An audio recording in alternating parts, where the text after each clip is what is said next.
The aftermath of Hurricane Ida growing more dire in Louisiana tonight. The temperatures are soaring and hundreds of thousands are without electricity. Good evening. I'm Aaron Wright. And I'm Deborah Knapp. To make matters worse, fuel for power generators is in short supply. Take a look at the line of cars waiting to get gas at one of the few stations that had fuel in New Orleans. The electricity is expected to be out for weeks. More than 30,000 crews are working around the clock to get the lights back on. Right now, many residents are searching for supplies. Others hope to evacuate. And those away from home worry about what they left behind.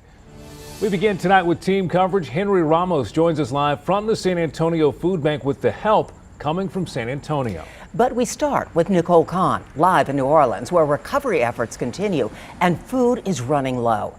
Nicole, many people are in a hurry up and wait situation for lots of essentials. That is so true, Deborah. Right now we are on day 3 without power. You can see it is pitch black out here. But now that the city's dried out just a little bit, more people are out and about.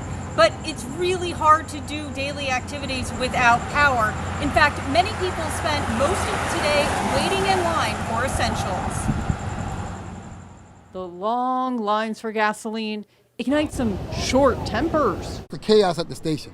I mean, the fact that there's gas available, but the confrontations you have to deal with. Yeah. The conflict. So I think that they need to have armed security at all the stations. Yeah. It'll be a lot smoother transition. But right now, your patience will be tested. Others' patience is on empty as they wait to fill up their tanks. There's nothing we can do about it, so we just wait it out and hope that we get some, still be some by the time we get up there. Here's a line for a food and water giveaway. It's just as long as the line for gas. For others, the search for food is a scavenger hunt around the city. I would never put my family through this again. Never. It's the heat, the traffic, not trying to find nothing to eat is ridiculous. It is. It'll be a wait for power as well. Almost 800,000 people are still without electricity. The electric provider says it could take 3 weeks to restore 90% of customers to full power.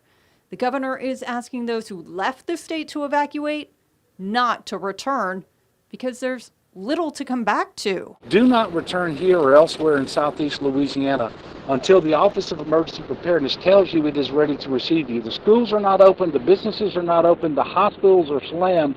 There's not water in your home and there's not going to be electricity. Time ticks by slowly for the many playing the waiting game for gas, for food, for power, for a chance to return home.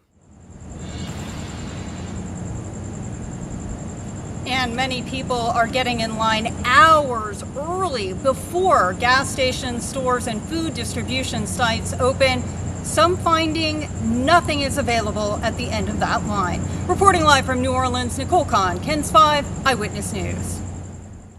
Nicole, thank you. Eyewitness News reporter Henry Ramos joins us now with the latest on how San Antonio organizations are rallying to help storm victims. Henry, the San Antonio Food Bank sent over a truck this morning. When's the next one coming? Well, that one truck was stacked with 40,000 pounds. It left earlier today. The second truck leaves in the morning and help is needed. I also spoke with an Ida evacuee who's here in San Antonio staying with her sister, but their parents are stranded there. Just want everything to be well with them and well for them and everybody else in the community. Sisters bonded by faith and strength. Tiffany Cleveland, who lives in San Antonio, took in her sister Charity Johnson and her family. These people are hurting. They escaped the wrath of Hurricane Ida. Johnson left behind not only her home and church, but also her parents. The sisters' mother and father, Sullivan and Viola, didn't want to leave their small community of Lockport. Their home was damaged, but they are safe. Thank God he protected them.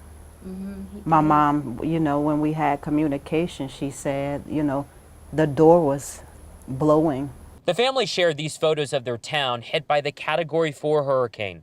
They say small communities like their hometown are often overlooked. Everybody is important and everybody matters. We're not degrading the major cities, but the little towns have people too, and they need just as much help. Johnson is worried about what she'll return home to find, but overall, this family is grounded by their faith. God is going to sustain them through it all. Amen. Amen. And trouble don't last always. Trouble doesn't last always. By the way, these sisters, they're having a hard time getting a hold of their parents because of cell service issues.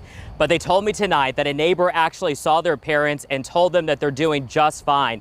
Meanwhile, that second semi will leave here at the food bank at 7 in the morning, and we will bring you live coverage tomorrow on Eyewitness News this morning. We're live from the food bank tonight. Henry Ramos, KENS 5 Eyewitness News. Henry, thank you. KENS 5 and our sister stations across Texas are joining forces to provide hurricane relief in Louisiana.